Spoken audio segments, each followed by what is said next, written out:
Bismillahirrahmanirrahim. Alhamdulillahi rabbil alamin. Salawatu wassalamu ala anbiya'il mursalin wal malaikatil muqarrabin wa la kulli malakin ibadika salihin. Qala Allahu ta'ala fil Qur'anil hakim wal furqanil majid. Ba'da a'udzu billahi minasy syaithanir rajim. Wa ma lakum la tuqatilu fi sabilillah wal mustadhifina min ar-rijali wan nisa'i wal wildani yaquluna Rabbana akhrijna min hadhihi qaryati zalimi ahluhu waj'alna min ladunka waliyyan waj'alna min ladunka nasira. Qala Rasulullah sallallahu alaihi wasallam la tazulu qadama 'abdin yawm al-qiyamati hatta yus'ala an khamsin an umurihi fima afnahu وعن شبابه فيما أبلاه وعن علمه فيما فعل وعن ماله من أين اكتسبه وفيما أنفقه وعن جسمه فيما أبلاه صدق الله العظيم. நல்லதொரு காலை பொழுதில் இந்த நிகழ்ச்சி ஏற்பாடு செய்திருக்கக்கூடிய சாலிடாரிட்டியுடைய கோயம்புத்தூர் மாநில தலைவர் மற்றும் செயலாளர் மற்றும் உறுப்பினர்கள் அனைவர்களுக்கும் நெஞ்சாத நன்றியும் இதற்கு உறுதுணையாக இருந்த ஜமாத் இஸ்லாமிய கோயம்புத்தூர் பிக் சிட்டியினுடைய தலைவர் ஜனாப் உமர் ஃபாரூக் சாப் அவர்களுக்கும் எனது நெஞ்சார்ந்த நன்றியை தெரிவித்து இந்த உரையை துவக்குகிறேன். நல்ல தலைப்பு தான். ஏன் சாலிடாரிட்டி? நிறைய இயக்கங்கள் இருக்கிறது. நீங்கள் ஒரு முஸ்லீம் மஹல்லாவிற்கு நீங்கள் போயிட்டீங்கன்னா நிறைய கலர் கொடியில் நிறைய பெயர்களில் இங்கிலீஷில் 26 லெட்டர் தானே இருக்குது. அதில் பர்மிட்டேஷன் காம்பினேஷன் போட்டு 3-4 டிஜிட்ஸில் 3-4 லெட்டர்ஸில் நிறைய பேர் பார்க்கலாம். அப்படி இருக்கும்போது இன்னொன்று தேவையா, மேலும் ஒன்றா அப்படின்னு கேட்கக்கூடிய ஒரு கேள்வி. இதுக்கான அவசியம் இருக்கிறதா? அப்படி நாம் என்ன வித்தியாசமாக செய்ய போகிறோம் இந்த சமூகத்திற்கு? இது நாள் வரையில் உழைத்தவர்களை விட நாம் புதியவர்களாக இளம் தலைமுறையராக இருக்கக்கூடியவர்களால் என்ன செய்துவிட முடியும்? இவர்களுக்கு என்ன செய்ய தெரியும்? முதல்ல இவர்கள் செய்வதற்கான அவசியம் என்ன இருக்கிறது? ஏன் இவர்கள் செய்ய வேண்டும் என்ற பல்வேறு கேள்விகள் நம் முன்னால் இருக்கலாம். அவற்றை ஒரு ரத்தின சுருக்கமாக ஒரு அரை மணி நேரத்தில் உங்கள் முன்னால் சமர்ப்பிக்க ஆசைப்படுகிறேன். முதல்ல நம்மளால் செய்ய முடியுமா அப்படின்னு ஒரு கேள்வி. இதற்கு குர்ஆன் தான் நமக்கு விளக்கம் தர வேண்டும். உங்களால் செய்ய முடியுமா? அல்லாஹ் சொல்கிறான், அல்லஸீ ஹலகக்கும், நான் உங்களை படைத்திருக்கிறேன். ஒரு வேர்ட் டாக்குமெண்ட் இருக்கு, அதில் ஓப்பன் பண்ணுங்களேன்.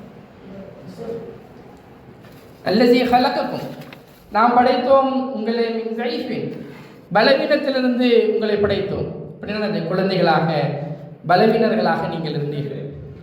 சும்ம ஜஅல மின் ஸாஃபின், இந்த வீக்னஸுக்கு பிறகு, இந்த பலவீனத்திற்கு பிறகு அல்லாஹ் உங்களுக்கு குவத்தின், அல்லாஹ் உங்களுக்கு சக்தியை தந்தான் என அல்லாஹ் சொல்கிறான்.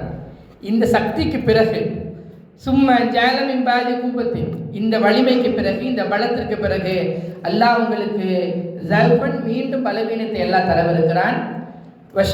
வஷைபா, பிறகு வயோதிகத்தை தரவிருக்கிறான். இப்போ இங்கே 3 விதமான ஸ்டேட்டஸ் என்னது இங்கே சொல்லப்படுது. ஒன்று, நீங்கள் முதல்ல பலவீனமானவர்களாக இருந்தீர்கள், பிறகு நீங்கள் பலமானவர்களாக ஆகினீர்கள், மீண்டும் என்ன ஆவீங்க? மீண்டும் பலவீனர்களாக ஆகப் போகிறீர்கள். இரண்டுக்கும் மத்தியில் ஒரே ஒரு ஸ்டேஜ் மாத்திரம் என்னது? பலமுள்ள ஸ்டேஜ் உங்களுக்கு கொடுக்கப்பட்டதாக அல்லாஹ் நமக்கு தருகிறான். நாம் அந்த பருவத்தில் தான் இருக்கிறோம். அல்லாஹ் வாக்குறுதி தருகிறான், உங்களுக்கு பலம் இருக்கிறது. என்ன பலம் இருக்கிறது? எல்லா பலமும் இருக்கிறது. அறிவு ரீதியான பலம் இருக்கிறது, உடல் ரீதியான பலம் இருக்கிறது, ஆற்றல் இருக்கிறது, உங்களுக்கான ரிசோர்ஸஸ் இருக்கு, செய்திகளை கிரகித்து கொள்ளக்கூடிய, பயணப்படக்கூடிய எல்லா ஆற்றல்களும் இருக்கக்கூடிய ஒரு பருவம் தான் இந்த இளமை காலத்துக்கான பருவம். அப்போ அல்லாவின் புறத்திலிருந்து ஒரு வாக்குறுதி தரப்படுகிறது, உங்களுக்கு பலம் இருக்கிறது. முதல்ல நமக்கு ஒரு நம்பிக்கை வர வேண்டும், நம்மளால் செய்ய முடியும். அல்லாஹ் நமக்கு என்னது? பலத்தை தந்திருக்கிறான், நல்லா தருகிறான். இது நீங்கள் செய்ய தவறிவிட்டால், இந்த நாட்கள் கடந்து கொண்டே போயிடுச்சு அப்படின்னா அல்லாஹ் சொல்லக்கூடிய இந்த பலவீனமும் நம்மை அடையவிருக்கிறது. அப்போ மிக சமீப காலத்தில் இந்த பருவத்திற்கு பிறகு நம்ம எதை நோக்கி நம்ம தள்ளப்பட போகிறோம்னா பலவீனத்தை நோக்கி தள்ளப்பட போகிறோம். அப்போ பலவீனத்திற்கு முன்னால் உங்களுக்கு தெரியும், 5ற்கு முன்னால் 5 பயன்படுத்திக் கொள்ளுங்கள் ரசூல் ஸல்லல்லாஹு அலைஹி வஸல்லம் சொன்ன இந்த முத்தாய்ப்பான ஹதீஸில் ஒரு செய்தி என்னது? நீங்கள் உங்கள் இளமையை வயோதிகம் ஆவதற்கு முன்னால் பயன்படுத்திக் கொள்ளுங்கள். நீங்கள் உங்களுடைய ஃப்ரீ டைமை நீங்கள் பிஸியாக வரதுக்கு முன்னால் பயன்படுத்திக் கொள்ளுங்கள் ரசூல் ஸல்லல்லாஹு அலைஹி வஸல்லம் சொன்னது போல் இப்பொழுது அதற்கான தருணம், இப்பொழுது செயல்படுவதற்கான தருணம். ரசூல் ஸல்லல்லாஹு அலைஹி வஸல்லமுடைய இன்னொரு முத்தாய்ப்பான ஹதீஸை தான் உங்களுக்கு ஓதி காட்டுறேன். மிக பிரபலமான ஹதீஸ். நாளை மறுமை நாளில் ஆதமுடைய மகன் ஒரு அடி கூட தன்னால் என்னது எடுத்து வைக்க முடியாது. 5 கேள்விகளுக்கு பதில் சொல்லும் முறை. நான் 5 கேள்வி உங்களுக்கு தெரியும். மிக பிரபலமான மிக முக்கியமான செய்தி என்ன? வமன் ஃபீனா வமன் ஷபாபிஹி ஃபீமா அல்லாஹ், அவன் தன்னுடைய வாலிபத்தை எவ்வாறு பயன்படுத்தி கொண்டான் என அவனுக்கு வினவப்படும். அந்த கேள்விக்கு அவன் பதில் சொல்லாதவரை ஆதமுடைய மகன் ஒரு அடியும் எடுத்து வைக்க முடியாது. அப்போ 2 செய்தி இருக்கிறது. இந்த கேள்வி கேட்கப்பட போகிறோன்னு மறுமையில் அல்லாஹ் சொல்கிறான். அந்த கேள்வி போகிறதுக்கான ஆற்றலை இங்கே தருகிறான். அப்போ 2 செஞ்சிருக்கான்ல. இங்கே ஆற்றல் கொடுக்கப்பட்டிருக்கிறது, இதனை குறித்து விசாரணையும் இருக்கிறது. 2ஐயும் நாம் எப்படி பயன்படுத்திக் கொண்டோம்? இங்கே தவற விட்டோம்னா அங்கே அந்த கேள்வி நமக்கு பிடிப்பட போகிறது. அங்கே அல்லாஹ்விடம் அந்த கேள்விக்கு பதில் சொல்லத்தான் ஆக வேண்டும். இங்கே அதற்கான வசதி ஆற்றலை எல்லாம் நமக்கு தந்திருக்கிறான். இந்த முதல் செய்தி உங்கள் முன்னால் வைக்க கடமைப்பட்டிருக்கிறேன். முதல் செய்தி என்ன? நமக்கான ஆற்றல் இருக்கிறது, நமக்கு அல்லாஹ் பலத்தை தந்திருக்கிறான். இந்த பலத்தை குறிப்பாக அல்ல மறுமை நாளில் நம்ம எல்லா விசாரணையும் செல்லவிருக்கிறான் என்று இந்த முதல் செய்தி. 2வது செய்தி, நாம் இந்தியாவில் பார்க்கக்கூடிய இந்தியாவுடைய தட்பவெட்ப அரசியல் சூழ்நிலை எப்படி இருக்கிறது? ஒரு 2 நாளைக்கு முன்னாடி தமிழகம் முழுக்க ஒரு மாநாடை குறித்து பேசியிருப்பாங்க. யார்கள் நடத்திய மாநாடு? யார் நடத்திய மாநாடு சொல்லலாம், சொல்லலாம். விஜய் நடத்திய என்னது? டிவிக்கேவா? இப்போ அதான பேர் வச்சுருக்காங்க. அது நடத்திய மாநாடை குறித்து பரவலான விமர்சனங்களும் கதைகளும் இருக்கிறது. அங்கே யார் குழுமி இருந்தால் அதே இளைஞர் பட்டாலும் குழுமி இருந்து அவர்கள் செய்த அழிச்சாட்டியங்கள் என்னன்னு பின்னாடி பேசுகிறாங்களா இல்லையா? 15,000 சாருங்கள் என்ன செஞ்சுட்டாங்க? உடச்சிட்டு போயிட்டாங்க. இத்தனை பேருக்கு இது ஏற்பட்டு விட்டது, பாதிப்பு ஏற்பட்டு விட்டது, இத்தனை பேர் என்னது அடிச்சிருக்காங்க, பவுன்சர்களால் என்னது தாக்கப்பட்டிருக்கிறார்கள், நிறைய என்னது செய்திருக்கிறது. அப்படி ஒரு இளைஞர் கூட்டத்தை நாம் உருவாக்க வேண்டுமா? அல்லது சமகாலத்தில் இந்தியாவில் இருக்கக்கூடிய மிக குறிப்பாக முஸ்லிம்களுக்கு இருக்கக்கூடிய பல்வேறு சேலஞ்சுகளை குறித்தும் நாம் என்னது அவ்வப்போது என்னது செய்திகளை பார்த்து கொண்டு இருக்கிறோம். என்னென்ன சேலஞ்சு நாம் முஸ்லிம்களுக்கு இருக்கிறது? பொதுவாக சும்மா நீங்கள் சொல்லலாம் ஓப்பனா, பொதுவாக முஸ்லிம்களுக்கு இருக்கக்கூடிய சேலஞ்ச் என்ன இருக்கிறது இந்திய திருநாட்டில்? முதலில் நீங்கள் என்னது இந்திய குடிமகன் என்ன செய்ய மாட்டோம், ஒத்துக்க மாட்டோம். ஏற்கனவே இப்போ பீகாரில் நடந்திருக்கக்கூடிய இந்த செய்தி தெரியும். வாக்காளர் பட்டியல் என்னது நீக்கமாக இருக்கிறது. அஸ்ஸாமில் ஏற்கனவே என்னது நிறைய பேர் நீக்கம் செஞ்சாச்சு. அப்போது நீங்கள் முஸ்லீம்கள், நீங்கள் இந்திய நாட்டு பிரஜைகள் இந்தியாவிற்கு நீங்கள் என்னது உதவிகரமாக இருக்கிறீர்கள் என்பதை ப்ரூவ் செய்ய வேண்டிய என்னது கட்டாயம். இதை நீங்கள் செய்யலை அப்படின்னா, இதற்கு முன்னால் உலகளவில் முஸ்லீம்களுக்கு ரோஹிங்கியாவில் என்ன நடந்ததோ, இப்பொழுது இங்கே பாலஸ்தீனத்தில் காசாவில் என்ன நடக்கிறதோ, அந்த செய்திகள் இந்தியாவிற்கு வருவதற்கு வெகு தூரம் என்னது இல்லை. அந்த செய்தியெல்லாம் இங்கே நடப்பதற்கு முன்னால் நமக்கு ஒரு கடைசி வாய்ப்பு இருக்கிறது. முஸ்லிம்கள் இந்தியாவிற்கு பயனுள்ளவர்களாக இருக்கிறார்கள் என்பதை ப்ரூவ் செய்ய வேண்டிய ஒரு வாய்ப்பு நமக்கு இருக்கிறது. மிக குறிப்பாக முஸ்லிம்கள் தாக்கப்படுகிறார்கள், முஸ்லீம் என்ற பெயரினாலே தாக்கப்படுகிறார்கள். மாப் லிஞ்சிங் பற்றி இப்படி பேசிக்கிட்டே போகலாம்.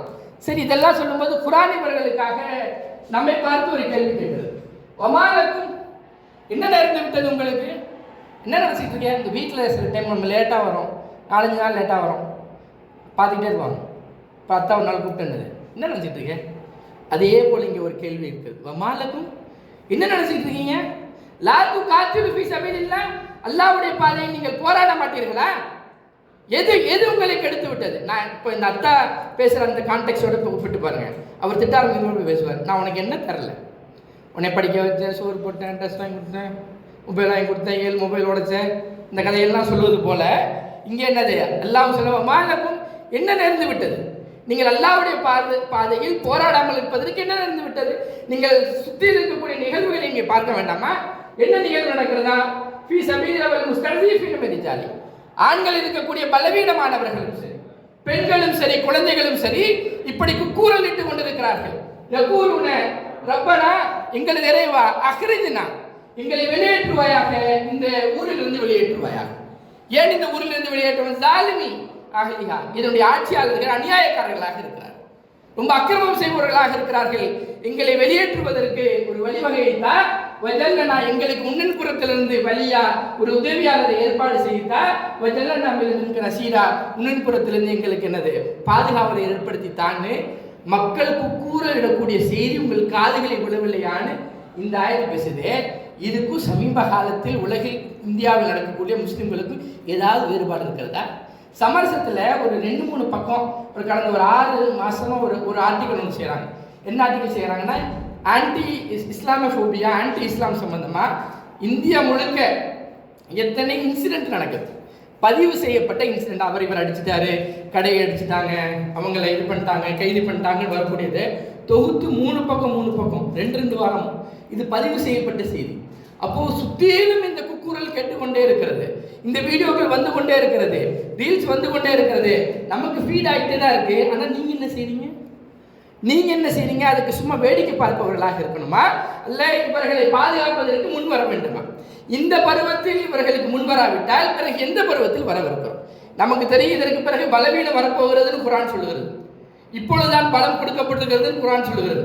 பலவீனமானதுக்கு பிறகு செய்யப்படுகிறோமா? ஏற்கனவே பலவீனமானவர்கள் சொல்லக்கூடிய அந்த குக்கூரல்கள் நம் காதுகளில் ஒழித்து கொண்டிருக்கும் பொழுது நாம் மிக சுகவாசிகளாக, எங்களுக்கு ஒரு வேலை இருக்கு பை, நாங்கள் ஒரு 6 digit சேலரி வாங்குகிறோம், எங்களுக்கு ஒரு ஒய்ஃப் இருக்கு, பிள்ளை இருக்கு, செட்டில்மெண்ட் இருக்கு, டிராவல் இருக்கு, எங்களுடைய என்டர்டைன்மெண்ட் இருக்கு, எங்களுடைய வீடு கார் இது இருக்கு, அவ்வளோதான். வேறு எதுவும் என்னது, எதனை குறித்தும் நாங்கள் என்னது யோசிக்க போகணும். எது வரைக்கும் அந்த பிரச்சனைகள் நம் வீட்டுக்குள்ளே வரும் வரைக்கும், நமது பிள்ளைகள், நமது மனைவிகள், நமது பெண்கள் தாக்கப்படும் வரைக்கும் நம்ம எதை பற்றி என்னது கவலை கொள்ளாமல் இப்படியே வேடிக்கை பார்க்க போகிறோமா? இந்த குரான் இருக்கிறது அந்த தருணத்தில் தான் நாம் இருக்கிறோம். சரி, இப்படி ஒரு செய்தி இருக்கிறதா, பிறகு என்ன செய்ய வேண்டும்? பிறகு நம்மால் என்ன செய்ய முடியும்? இதற்கு குரான் ஏதேனும் தருகிறதா என்ன சொன்னால், நீங்கள் குரான் முழுக்க நிறைய இளைஞர்களுடைய செய்தியை பார்க்கலாம். உங்களுக்கு தெரியும், நான் எதுவும் சொல்ல தேவையில்லை. குரானில் சொல்லப்பட்டிருக்கக்கூடிய இளைஞர்கள் அப்படின்னு சொன்னால் யாரெல்லாம் சொல்லலாம்? சும்மா பேர் சொல்லுங்க, 2-3 பேர். குரானில் சொல்லப்பட்டிருக்கக்கூடிய இளைஞர்கள் எல்லாரும் முதல்ல என்ன சொல்லுவாங்க? இருக்கவே இருக்காரு. யார் அது? வேற யார்? இளமை பருவத்தில் இருந்தவர்களை குறித்தனது யூசுப் அலைஹிஸ்ஸலாம். பிறகு இப்ராஹிம் அலைஹிஸ்ஸலாம் முதல்ல பேசுகிறாங்களே, அப்போ அவருக்கு என்ன வயசானவரா? இளம் பொறுமை. அப்புறம் இதில் இன்னொரு சுவாரஸ்யமான செய்தி சொல்கிறேன். மூசா அலைஹிஸ்ஸலாம் அந்த நிகழ்வு நடக்குது இல்லையா? அப்போது இந்த நிகழ்வு ஃபிரௌனுக்கு முன்னால் காட்சிப்படுத்தப்படுகிறது. அப்போ ஒரு சாரார் என்ன செய்கிறாங்க? ஈமான் கொள்கிறாங்கல்ல, அந்த ஈமான் கொண்டவர்கள் யாருன்னு என்னது பதிவு செய்யப்படுது? அது இளைஞர்கள் தான் சொல்லப்படும். யாருக்கு முன்னால்? அரசனுக்கு முன்னால், ஃபிரௌனுக்கு முன்னால். இதுக்கு அடுத்த நொடி என்ன? தண்டனை தான். தண்டனையை அவன் அறிவிப்பும் செய்கிறான். நீ இந்த மூசா அலைஹிஸ்ஸலாம் ஏற்றுக்கொண்டால் உனக்கு மாறுகால் என்னது, மார்கை வாழப்படும், நீ என்னது கொலை செய்யப்படுவாய் எல்லாம் சொல்கிறான். இருந்தாலும் அவர்கள் என்னது எதிர்த்து நிற்கிறார்கள். மூசா அலைஹிஸ்ஸலாமிற்கு என்னது உதவி புரிகிறார்கள் என குரான் வழிநடுக நிறைய உதாரணங்களை தருகிறது. இந்த உதாரணங்களை வெறுமனே படிச்சுட்டு போகிறதா அல்ல, இந்த உதாரணங்கள் போல் நாம் வாழ வேண்டும். இங்கே ஒரு செய்தி இருக்கிறது, நீங்கள் எல்லோரும் சொன்ன சூரா கஹஃபினுடைய அந்த செய்தி தான். வரபத்னா அலா குலூபிஹிம், அல்லாஹ் அவர்களுடைய உள்ளங்களை அல்லாஹ் உறுதிப்படுத்தி தந்தான். எப்படி உறுதிப்படுத்தினா, இதனை குறித்தான் உமர் ஃபாரூக் சாஹிப் ஏற்கனவே பேசிட்டு போனாங்க. குரானின் மூலமாக என்னது அவருடைய உள்ளங்கள் உறுதிப்படுத்தப்பட்டன. நம்மளுடைய கேஸில் அவர்கள் எதிர்த்து நின்றார்கள். இது காமும், அவர்கள் எழுந்து நின்றார்கள். எழுந்து நின்னா சும்மா எந்திரிச்சு நிற்கிறது இல்லை, எய்த்து நிற்கிறது. சில டைம் வீட்டில் பேசிக்கிட்டே இருக்கும்போது நம்ம எந்திரிச்சு நின்று வச்சுக்கோங்க, என்னடா எந்திரிச்சு நிற்கிற வத்தா சொல்லுவார்ல, என்னையே எய்த்து பேசுறியா? அது போல் என்னது அண்டர்ஸ்டாண்டிங்கு. அவர் அந்த அரசனுக்கு எதிராக, அந்த ஆட்சியாளனுக்கு எதிராக அவர்கள் எழுந்து நின்றார்கள். எழுந்து நின்று என்ன சொன்னாங்க? ரப்பனா, எங்களது இறைவா, ரப்பு சமாவாத்தி வல்லர், எங்களது இறைவன் என்னது அகிலங்கள் வானத்துக்கும் பூமிக்குமான இறைவன் தான் எங்களுடைய இறைவன். லன்னதுனா, அவனை தவிர வேறு எதனையும் நாங்கள் வணங்க மாட்டோம். லக்கது குல்னா, இதன் சத்தத்தா, நீங்கள் அடாத வார்த்தையை கொண்டு அடக்குமுறைகள் மேற்கொள்ளப்பட்டாலும் சரி, நீங்கள் எங்களுடைய மார்க்கத்தை பின்பற்றாவிட்டால் ஒரு சிட்டிசன்ஷிப் போயிடுங்க, என்ஆர்சியில் போட்டுருவாங்க, உங்களுடைய வக்ஃப் ப்ராப்பர்ட்டி என்ன செஞ்சிருவோம், அபகரிப்பு செஞ்சிருவாங்கன்னு பல வேலைகள் என்னது இன்று எத்தனை மிரட்டல்கள் சொல்லப்பட்டாலும் சரி, நாங்கள் என்னது எழுந்து நிற்போம்னு அந்த குயவாசிகள் சொன்னார்களே, இது போல் நாம் ஆக வேண்டாமா? இது முதல் செய்தி. இரண்டாவது செய்தி, நாம் எத்தனை காலத்துக்கு தான் பழம்பெரும் கதைகளையே பேசிக்கிட்டு இருப்போம். இஸ்லாமிய இளைஞர்கள் அப்படின்னு பேசப்பட்டால் உங்களுக்கு தெரியுமா? முகமது பின் காசிம் 17 வயதில் சிந்து நதியை ஆக்கிரமிப்பு செய்தார். முகமது பின் ஃபாத்தி பைசாண்டி பெயரை 23 வயதில் செய்தார். தாரிக் பின் ஜியாத் ஸ்பெயினை 21 வயது. இதெல்லாம் பழம்பெருமை கதை. அவர்கள் செய்தால் சரி, நீ இதை எவ்வளோ வருஷமாக கேட்குறீங்க? எவ்வளவு வருஷமாக நம்ம இந்த செய்தியை கேட்கிறோம். அவர்கள் நாடுகளை அந்த வயதுகளில் என்னது அவர்களால் பிடிக்க முடிஞ்சு வெற்றி கொள்ளப்பட்டுச்சுன்னா, நம்மால் நம்முடைய தெருவை வெற்றி கொள்ளப்பட்டது முடிஞ்சா, நம் அருகாமையில் இருக்கக்கூடிய நமது இளைஞர்களுடைய உள்ளத்தை நம்மால் வெற்றி கொள்ள முடிஞ்சா, அவர்களுடைய உள்ளங்களை நம்மால் என்னது வெற்றி கொள்ள முடிந்ததா என்ன அந்த செய்தி இருக்கிறது. சரி, இப்பொழுது இவைகளெல்லாம் நாம் செய்ய வேண்டிய செய்தி. சரி, இப்போ என்ன பிரச்சனைகள் இருக்கிறது? நாம் எதனை நோக்கி நாம் என்னது போராடவிருக்கிறோம்? எதனை நம்ம அடுத்த 2 ஆண்டுகளில் நாம் எதனை செய்ய காத்திருக்கிறோம்? இங்கே அதற்கு நான் இந்த உதாரணத்திலிருந்து நான் ஆரம்பிக்க விரும்புகிறேன். இங்கே சூரிய யூசுஃபினுடைய இந்த ஆயத் ரொம்ப எல்லாருக்கும் தெரிந்த ஆயத். வராவத்துகு, பிறகு அவள் வீட்டினுடைய எஜமானி தன்னை அலங்கரித்து கொண்டு ஃபி பைத்திஹா நஃப்ஸிஹி வகல்லகத்தில் அப்வா, தன்னுடைய கதவுகளை சார்த்தி கொண்டு அவள் கூறினா வகாலத் ஹைத்தலக், என்னிடம் வா. ஏன்னா அந்த எஜமானி யாரை அழைத்தார்? யூசுப் அலைஹிஸ்ஸலாமை. எதன் பக்கம் அழைத்தால் உங்களுக்கு எல்லாருக்கும் தெரியும்.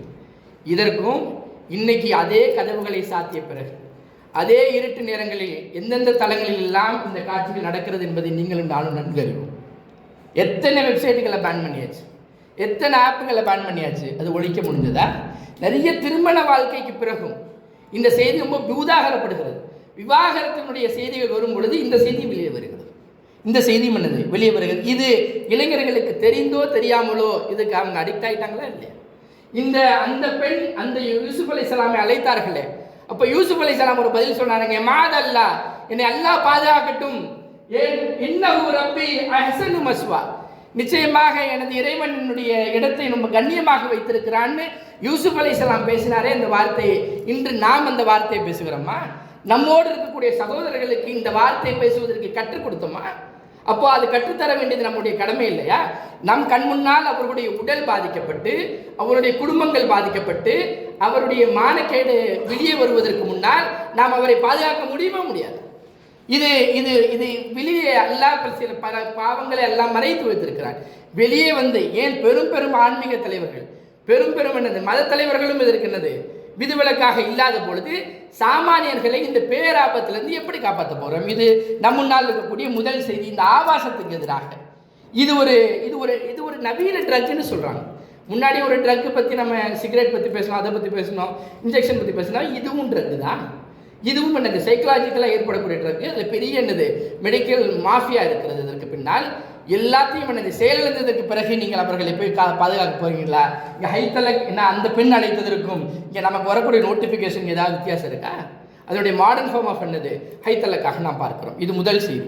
இரண்டாவது செய்தி, வாழ்நாளில் பாதியை இன்று சமகாலத்தில் உங்களுக்கு தெரியும். ரசூல் ஸல்லல்லாஹு அலைஹி வஸல்லம் நம்மளுடைய ஆயுள் எத்தனைன்னு சொல்லியிருக்காங்க? 60க்கும் 70க்கும்.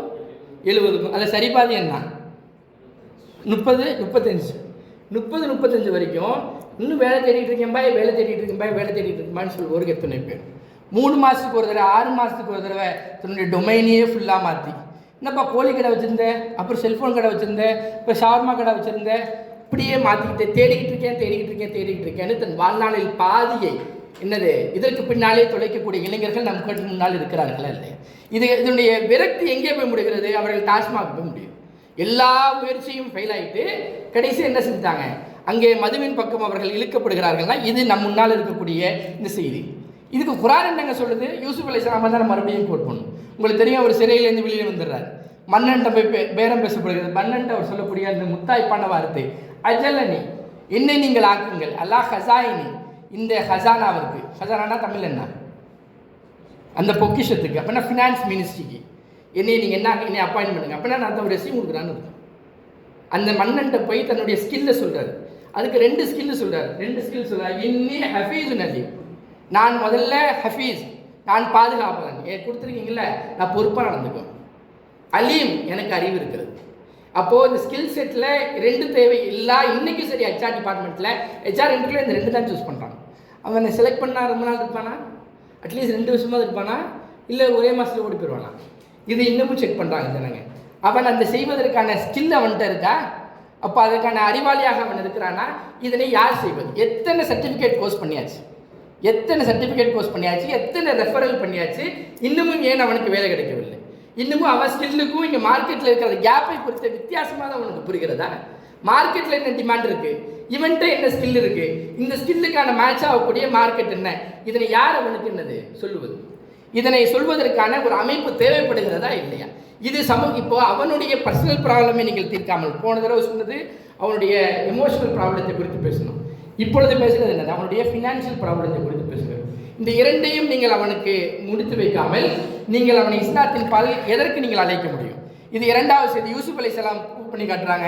இதனைத்தான் நம்ம ஸ்கில் ட்ரைனிங் ப்ரோக்ராம் மூலியமாக செய்கிறோம், உங்களுக்கு கெரியர் கைடன்ஸ் மூலியமாக செய்கிறோம். அவங்களோட ஸ்கில்லை நம்ம தெரிஞ்சுக்க பார்க்குறோம், அதை ஸ்டடி பண்ண பார்க்குறோம். அது எங்கே மார்க்கெட்டில் மேப் ஆகுதோ இதை ஃபைன் பண்ணி அவங்கள ரெலவெண்ட்டாக நீங்கள் அவங்கள உட்கார வைக்காமல் நீங்கள் நம்மளுடைய எத்தனை ஹெச்ஆருங்க இருக்காங்க, எத்தனை எம்ப்ளாயர்ஸ் இருக்காங்க, அவங்களுக்கு என்ன தேவைப்படுகிறது? ஸ்டாஃப் தேவைப்படுகிறது. இங்கே இவனுக்கு என்னது வேலை தேவைப்படுகிறது. இந்த இரண்டையும் நம்மளால் மேப் பண்ணி இதுக்கு சொல்யூஷன் கண்டுபிடிக்க முடியாமல் நீங்கள் இன்னமும் டிஎன்பிஎஸ் எக்ஸாம் எழுதினேன்னு 10 வருஷம் காலத்தை ஒட்டி, அப்புறம் அந்த எக்ஸாம் எழுதினேன்னு ஒரு 10 வருஷம் காலத்தை ஒட்டி எல்லாம் ஓட்டி என்னது அவனை விரக்திக்கு தள்ளுவதா, இல்லை அவனுக்கு மேப் ஆகக்கூடிய என்னது ஒரு ஒரு டிவைனை அவனுக்கு அட்வைஸ் பண்ணி என்னது அவனை அங்கே உட்கார வைப்பதா? இது இரண்டாவது செய்தி. மூன்றாவது செய்தி, லூத் அலைஹிஸ்ஸலாம் அந்த கௌம் உங்களுக்கு தெரியும். அந்த கௌம் என்ன பாவம் செய்தது தெரியும். அது இன்று நவீன உருவெடுத்து என்னவாக இருக்கிறது? எல்ஜிபிடிக்யூவாக. அவராது ஒரு கேஸ் தான். அங்கே ஒரு என்ன சரி, இங்கே என்னென்னமோ டெவலப்மெண்ட் ஆன பிறகும் இதற்கு நம்மளுடைய மக்களும் ப்ரைட் ஈவெண்ட்லாம் அங்கங்கே என்னது பெரிய மெட்ரோபாலிட்டன் சிட்டியில் நடத்துவது போக அங்கங்கே என்னது நிறைய ஊருக்களில் இந்த செய்திகள் பரவிய பிறகும் இது பாவம் என்றே தெரியாத இந்த ஒழுக்கக்கேடான விஷயங்கள் இருந்து இந்த இந்த இளைஞர் சமுதாயத்தை யார் காப்பாற்றுவது? இதனை குறித்து எந்த ஜும்மா மேடைகளில் பேசப்பட்டிருக்கிறது? யார் பேசுவதற்கு தயார்? ஆனால் இது சமூகத்தில் புரையோடி விட்ட இந்த பாவங்கள் இருந்து மனிதர்களை காப்பாற்றுவது யார்? நான்காவது செய்தி, மதினா உங்களுக்கு தெரியும். மதினாவில் மது ஒழிக்கப்பட்ட போது என்ன ஆச்சு? மது 6 புறா ஓடுச்சுன்னு சொல்லி படிச்சிருக்கோமா? அதற்கும் நம்மளுடைய தெருக்கள் இருக்கக்கூடிய டாஸ்மாக் ஏதாவது வித்தியாசம் இருக்கிறதா? தெருத்தோறும் என்ன இருக்கிறது? டாஸ்மாக் இருக்கிறது. நாங்கள் இந்த பொண்ணு மாப்பிள்ளை பார்க்கும்போது மாப்பிள்ளை பற்றி விசாரித்தா இது இப்போ சமீப காலங்களில் கடந்த 10 ஆண்டுகள் இதற்கு முன்னால் எப்பொழுது முஸ்லீம் என்னது இளைஞர்கள் இப்படி என்னது டாஸ்மாக் வயப்பட்டதே கிடையாது. மதுவுக்கு இவ்வளவு என்னது கொடியவர்களாக என்னது ஆள் பட்டதே கிடையாது. இங்கே 2வது ரவுண்டு 3வது ரவுண்டு விசாரித்தா இல்லை பாய் எப்பயாச்சும் சண்டே மட்டும் சாட்டர்டே மட்டும் ஃப்ரெண்ட்ஸோடு இருக்கும்போது. யாரை குறித்து? முஸ்லீம்களை குறித்து, முஸ்லீம் இளைஞர்களை குறித்து இப்படி ஒரு காலமும் இத்தனை நூற்றாண்டு காலத்தில் ஒரு காலமும் பேசப்படாது. இங்கே சமீபமாக முஸ்லீம்களுடைய வைபவங்களின் நிகழ்ச்சிகளில் முஸ்லீம் இளைஞர்களுக்கு மத்தியில் புரையோடி விட்ட இந்த கேடுகட்ட மதுவை விட்டு இந்த இளைஞர்களை யார் காப்பாற்றுவது? இதனை குறித்து எந்த அமைப்பு பேசுவதற்கு தயாராக இருக்கிறது? 4வது செய்தி. 5வது செய்தி, இஸ்லாமிய வெறுப்பு. இஸ்லாமிய வெறுப்பு பல நாட்களாக பல ஆண்டுகளாக ரசூல் ஸல்லல்லாஹு அலைஹி வஸல்லம் எப்பொழுது பேசினார்களோ அப்பொழுது இருக்கிறது. இந்த வெறுப்பினுடைய இன்றைய உச்சம் என்ன இருக்கிறது பார்த்தா, முஸ்லீம்களுக்கு மத்தியில் முஸ்லீம் இளைஞர்களுக்கே இஸ்லாத்தின் மீது என்ன இருக்கிறது? வெறுப்பு இருக்கிறது. இஸ்லாத்தின் மீது சில அதிருப்தி இருக்கிறது. நாங்கள் எக்ஸ் முஸ்லீமாக இருந்துக்கிறோங்க, இதெல்லாம் பல பேரில் தாங்க இருக்கிறோம் அப்படின்னு சொல்லக்கூடிய பகிரங்கமாக அதனை இயக்கமாக நடத்தக்கூடியவர்கள் எல்லாம் என்னது நம் கண் முன்னால் இருக்கும் பொழுது நாம் எதனை நோக்கிய இளைஞர்களை நாம் உருவாக்குவதற்கு நாம் இங்கே முயற்சி செய்து கொண்டிருக்கிறோம் என்ற செய்தி நம் முன்னே இருக்கிறது. சரி, இப்படி நான் என்னுடைய ப்ராப்ளம் அடிக்கிட்டே போகலாம். இந்த இளைஞர்கள் எனது கட் அவுட்டுகளிலும் அவங்களுடைய இளமை பருவத்தை ரீல்ஸ்லேயும் அவர்களுடைய ஷார்ட்ஸ்லேயும் அவர்கள் தங்களுடைய இளமை பருவத்தை கழிப்பதா, அல்லது அவர்களுடைய யூசுப் அல் கர்லாவி அவர்கள் சொல்வது போல் நிலங்கள் ஆக்கிரமிப்பு செய்வதை விட ஒரு மனிதனுடைய மூளைகளும் எண்ணங்களும் உணர்ச்சிகளும் ஆக்கிரமிப்பு செய்வதுதான் மிகப்பெரிய கோரமான ஆக்கிரமிப்பு. இன்று நிலங்கள் நம்மிடம் இருக்கலாம், ஆனால் இந்த மூளைகளும் உணர்ச்சிகளும் யார் பக்கம் இருக்கிறது? யார் சொல்வதை அவர்கள் என்னதை கேட்டு நடப்பவர்களாக இருக்கிறார்கள். இப்படி இந்த பிரச்சனைக்கான பட்டியல் நீண்டு கொண்டே போகிறது. சரி, இதுக்கு தீர்வு என்ன? தீர்வுக்காக நாம் என்ன செய்ய போகிறோம்? நாம் வேறு எதுவும் செய்ய போகிறதில்லை. சப் சொல்லக்கூடிய அந்த ஆயத்தை தான் நான் உங்களுக்கு கண் முன்னால் வைக்க கடமைப்பட்டிருக்கிறேன். யாயுலசியாமனும் போய் ஈமான் கொண்டவர்களே அல்லா துல்லுக்கும் அல்லா திஜாரத், வாருங்கள் நாம் ஒரு வியாபாரம் செய்வோம். யார் கேட்குறான்? திஜாரத். யார் கூப்பிட்றா வியாபாரத்துக்கு? அல்லா கூப்பிட்றான். இப்போ அல்லா வியாபாரத்தை கூப்பிட்டா ஒருத்தவங்க வாங்க 2 பேர் சேர்ந்து வியாபாரம் செய்கிறோம் அப்படின்னு கூப்பிட்டா அவங்களை எம்ப்ளாயாக கூப்பிட்றாங்களா, இன்வெஸ்டராக கூப்பிட்றாங்களா, பார்ட்னராக கூப்பிட்றாங்களா? வாங்க இந்த மாரி 2 பேர் சேர்ந்து வியாபாரம் செய்யலாம் அப்படின்னு கூப்பிட்டா என்ன அர்த்தம்? பார்ட்னரா? யாரோட பார்ட்னர்? இப்போ அல்லாவோட பார்ட்னர். அல்லா அழைக்கிறான். அல்லா மனிதனுடைய மிக குறிப்பாக ஆண்களுடைய என்னது புத்தியை நன்கு அறிந்தவன். உங்களுக்கு காசு வரும்னா நாம் வரும். அங்கே போய் ஒருத்தரை பார்த்து சிரித்தோம்னா காசு வருமா? கண்டிப்பாக வந்துடுவேன். அது நைட்டு 4 மணியாக இருந்தானே 3 மணியாக இருந்தேன், எத்தனை மணியாக இருந்தாலும் சரி. அவரை பார்த்தால் அவரிடம் மீட் பண்ணோம்னா அந்த இடத்துக்கு போன பணம் வருமா? இங்கே வியாபாரம் வருமா? பிஸ்னஸ் வருமா? அப்போ நான் அவர் ப்ரெசன்ட். வேறு எது சொன்னாலும் அவர் நீங்கள் என்னது கூப்பிட முடியாது. இங்கே அல்லாவும் அழைக்கிறார், வாங்க வியாபாரம் செய்யலாம். இந்த வியாபாரத்தினுடைய பலன் என்னவா இருக்கும்? துஞ்சிக்கும் நல்லாவினாலையும் உங்களை என்னது பெரும் நரக, இந்த எல்லா பிஸ்னஸ்க்கும் ஒரு கோல் இருக்கலாம். இங்கே என்ன கோல் இருக்கும்? உங்களை நரக நெருப்பிலேருந்து பாதுகாக்கும். சரி, இப்போ 2 பேர் பார்ட்னர். யார் 2 பேர் பார்ட்னரு? சத்தமா? அல்லாவும் நம்மளும். இப்போ 2 பேரும் பார்ட்னர்னா 2 பேரும் தானே வேலை செய்யணும். அந்த ஆயத்தை போல ஊற்றியவங்க என்ன, 2 பேரும் தானே வேலை செய்யணும். அப்போது 2 பார்ட்னர் இங்கே நமக்கு அல்லா 4 கட்டளையை தருகிறான். தூமினு பில்லா, நீங்கள் அல்லாவை என்ன செய்ய வேண்டும்? ஈமான் கொள்ள வேண்டும். ரசூலிஹி, தூதரை என்ன செய்ய வேண்டும்? ஈமான் கொள்ள வேண்டும். துஜாஹிதுன ஃபீ ஸபீலில்லாஹி பி அம்வாலிக்கும் அன்ஃபுஸிக்கும். பிறகு நீங்கள் அல்லாஹ்வுடைய பாதையில் உங்களுடைய பொருள்களினாலும் செல்வத்தினாலும் நீங்கள் என்ன செலவு செய்ய வேண்டும். 4 ரோல், 4 டேர்ம்ஸ் அண்ட் கண்டிஷன். நீங்கள் அல்லாஹ்வை நம்பிக்கை கொள்ள வேண்டும், தூதரை நம்பிக்கை கொள்ள வேண்டும். இது 2ம் நம்பிக்கை சார்ந்த செய்தி. செயல் ரீதியாக நீங்கள் என்ன செய்யணும்? உங்களுடைய செல்வங்களையும் உங்களுடைய எதில் செய்யும், உங்களுடைய உயிர்களையும் நீங்கள் என்னது அல்லாஹ்வுடைய பாதையில் கொடுங்க. இந்த உயிர் கொடுக்கணும், ஜனங்க இறந்து போகிறதுன்னு வச்சுக்கிறதுங்க. வாழும் பொழுது என்னது நீங்கள் கொடுக்காமல் அந்த மகரத்தினால் இஸ்லாத்திற்கு என்ன பலன் இல்லை, அவருக்கு தான் நல்ல பலன். அப்போது இது 2ம் நீங்கள் செஞ்சால் இது இந்த 4 காரியங்கள் செய்வதாக அல்லாஹ் நம்மிடம் வாக்குறுதி வாங்குறான். சரி, 4 காரியம் பார்ட்னரில் ஒருத்தர் செஞ்சாச்சு, அல்லாஹ் தன் புறத்துலேருந்து செய்யணும்ல, 2 பேரும் தானே வேலை பார்க்கணும். அப்போ அவங்களுக்கு என்னங்க அப்படின்னா அல்லாஹ் தன் புறத்திலிருந்து 4 வாக்குறுதி தருகிறான். முதல் சரியாக அஃபர்லக்கும் சுனுபக்கும், அல்லாஹ் உங்களுடைய பாவங்களை மன்னிப்பான். பிறகு யுதுஃபில்கும் ஜன்னாத்தின் தஜ்ரி மின் தஹ்திஹா அன்ஹார், உங்களை சொர்க்கத்தில் என்னது நுழைய செய்வான். ஜாலிக ஃபௌசுல் அஸீம், அது மகத்தான வெற்றியாக இருக்கும். இது 2 எங்கே கிடைக்கும்? பாவம் மன்னிப்போம், வேற என்ன கிடைக்கிறது? வேற என்ன கிடைக்குன்னு சொன்னோம்? சொர்க்கமும் கிடைக்கிறது. இது 2 எங்கே கிடைக்கும்? மறுபடியும் என்ன சொல்லி கூப்பிட்டாலாம்? வியாபாரம்னா என்ன வேணும்? இங்கெல்லாம் ஏதாவது வேணும். சரி, அங்கெல்லாம் பய இங்கே என்ன? இந்த அடுத்த ஆயத்தை அப்படியே நம்மளுடைய மனநிலையை புரிஞ்சு கொண்டா. உஹ்ரா துஹிப்புனஹா, உங்களுக்கு தெரியும் நீங்கள் என்ன கேட்பீங்க, உங்களுக்கு தெரியும். அந்த துஹிப்புனஹா, நீங்கள் எதனை விருப்பப்படுவீர்கள்னு தெரியும். எதனை விருப்பப்படுவீர்கள்? இந்த உலகை விருப்பப்படுவீர்கள், உலகை விருப்பப்படுவீர்கள். இந்த 2 உங்களுடைய அம்வாலுக்கும் அன்ஃபுஸிக்கும், இந்த அன்ஃபுஸிக்கும்ல எல்லாமே வருகிறது. உங்களுடைய ஆற்றல், உங்களுடைய திறமை, உங்களுடைய நேரம், உங்களுடைய படோபலம், உங்களுடைய இன்ஃப்ளூயன்ஸ், உங்களுடைய ஆளுமைகள், பிறகு உங்களுடைய கான்டாக்ட்ஸ், எவைகள் எல்லாம் அல்லாஹ் உங்களுக்கு கொடுத்துருக்குறானோ அவை அனைத்தையும் நீங்கள் அல்லாஹ்வுக்கு ஒரு பகுதி கொடுத்துடணும். கொடுத்துட்டா சரி, நான் என்னங்க செய்யட்டும், இங்கே எப்படிங்க நான் பிழைக்கிறது? அல்லாஹ்வின் புறத்திலேருந்து 2 மகத்தான நஸ்ருமினல்லாஹி வ ஃபத்ஹுன் கரீம், அல்லாஹ்வின் புறத்திலேருந்து உதவி வரும். உதவி மற்றும் ஃபத்ஹுன் கரீம், மிக சமீபமான என்னது வெற்றியும் வரும். தொட்டதெல்லாம் தொடங்கும், கைப்பட்டதெல்லாம் விளங்கும்னு சொல்கிறாங்களோ அது போல் நீங்கள் பொட்டி கடை ஆரம்பிங்க, ஐடி கம்பெனி ஆரம்பிங்க, எது வேண்டாலும் ஆரம்பிங்க. எது வரும்? அல்லாஹ்விடம் இருந்து உதவி வரும். நம்மை திரும்ப திரும்ப கேட்கக்கூடிய இந்த கேள்வி, எப்போ என் பிரச்சனை தீரும்? எப்போ தான் இந்த பிரச்சனை தீரும்? எப்போ தான் இந்த ஃபேமிலி பிரச்சனை தீரும்? எப்போ தான் இந்த பிஸ்னஸில் பிரச்சனை தீரும்? எப்போ தான் இந்த மேனேஜர் என்னை விடுவான்? எப்போ தான் கிளைண்ட்டுன்னு பேமெண்ட் வரும்? இப்படி நீங்கள் 100 கேள்வி வேணாலும் கேளுங்க. எப்போ நாங்கள் ஒரே பதில் தான் சொல்லுவோம், அல்லாஹ்விடம் வந்து உதவி வேணுமா? நீங்கள் இது 2ஐயும் கொடுக்கணும். இது 2 நீங்கள் அல்லாஹ்வுக்கு தராமல் உங்களுடைய நேரத்திலிருந்தும் உங்களுடைய செல்வங்களிலிருந்தும் உங்கள் ஆற்றலிலிருந்து ஒரு பகுதி அல்லாஹ்விற்கு தராதவரை அல்லாஹ்விடமிருந்து நீங்கள் எந்த உதவியும் எதிர்பார்க்க முடியாது. வெறுமனே ஒரு சில விஷயங்களை செய்துவிட்டு ஜன்னாத்துல் ஃபிர்தௌஸ் தான் வேணும்னு நம்ம காத்துக்கிட்டு இருக்கோமே, ஆனால் சென்ட் பாட்டிலெலாம் கிடைக்கும், அதெல்லாம் கிடைக்காது. ஜன்னத்துல் ஃபிர்தௌஸ் கிடைக்காது. ஆனால் இது 2ம் என்னது? நம்ம அல்லாஹ்விற்கு என்னது செய்ய வேண்டிய செயல்களாக இது செய்தால் நீங்கள் எது வேண்டாலும் செய்யுங்கள், அல்லாஹ்விடமிருந்து உதவி வரும். பிறகு அல்லாஹ் அந்த நீங்கள் செய்த காரியங்களில் உங்களுக்கு வெற்றியும் கிடைக்குன்னு என்னது சர்டிஃபைட் பண்ணி அல்லாஹ் என்ன சொல்கிறான், நமக்கு தருகிறான். இப்போ இந்த காரியங்களை செய்வதற்குத்தான் நாம் கண் முன்னால் இருக்கிறோம். இவைகள் எல்லாம் குர்ஆன் சொன்ன செய்தி.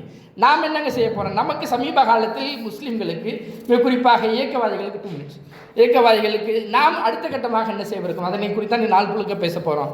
நான் ரத்தின சுருக்கமாக சிலவற்றை சொல்கிறேன். நாம் இந்த இஸ்லாத்திற்கு நமக்கு தேவைப்படக்கூடிய ஒரு டெக்னாலஜி என்னென்னா வார் ரூமுக்கு நம்ம தேவைப்படுகிறது. நீங்கள் எல்லா பார்ட்டிஸ்லையும் பார்க்குறோம், வார் ரூம் இருக்குது. நீங்கள் சும்மா கலைஞர் அறிவாலயம் எங்கேயா ஓப்பன் பண்ணி பார்த்தீங்கன்னா அவன் ஒரு ரூம் போட்டிருக்கான், அவன் கம்ப்யூட்டர் வச்சுருக்கான், போஸ்டர் போடுறதுக்கு வச்சுருக்கான். இது வார் ரூம்னு சொல்கிறான். இது இன்றைக்கி நம்மைக்கு முஸ்லீம்களுக்கு, குறிப்பாக இஸ்லாத்துக்கு இந்த வார் ரூம் தேவைப்படுகிறது. ஐடி விங்கு தேவைப்படுகிறது. நிறைய சாட்பாட்டுகள் தேவைப்படுகிறது. நிறைய விஷயங்கள் நமக்கு முன்னோர் இருந்தவர்கள் நிறைய பிரிண்ட் மீடியாவை நமக்கு கொடுத்துட்டு போயிட்டாங்க. நாம் அடுத்த சந்ததிகளுக்கு டிஜிட்டல் மீடியா கொடுத்துட்டு போக வேண்டியது இருக்குது. நிறைய கண்டென்ட் என்னது டெவலப் பண்ண வேண்டியது இருக்குது. நிறைய கண்டென்ட் டெவலப் பண்ணுவதற்கு தயாராக இருக்கணும். அதனை ரீச் அவுட் பண்ணக்கூடிய வேலையை நம்ம செய்ய வேண்டியது இருக்குது.